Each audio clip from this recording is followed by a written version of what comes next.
Hey guys, this is Lakia here. In this tutorial, I want to share this one small step that has literally saved me so much time.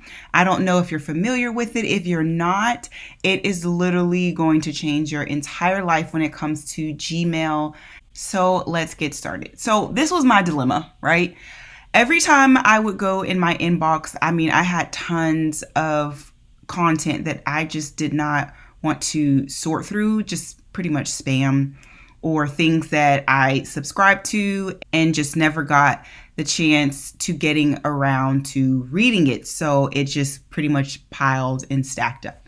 So I'm going to show you this really quick step. All right, so I am looking for anything that has Harris Teeter. I love my Harris Teeter, but sometimes I just do not get around to looking at these evic alerts, right?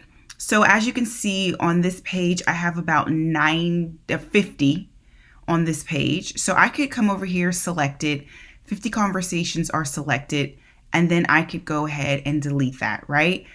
But the dilemma is I am now taken to another page where I have about 50 of them out of 93.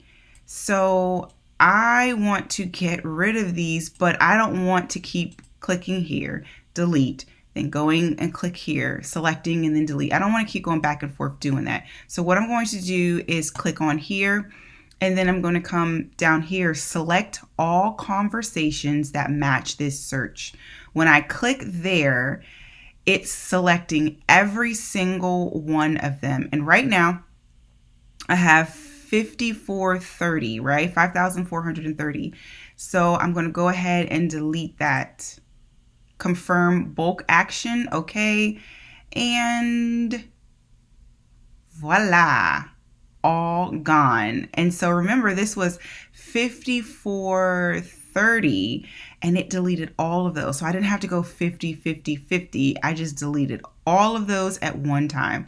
So I don't know about you, but this was amazing news to me when I figured this out. And so hopefully you can use this to save you some time and energy. See you soon.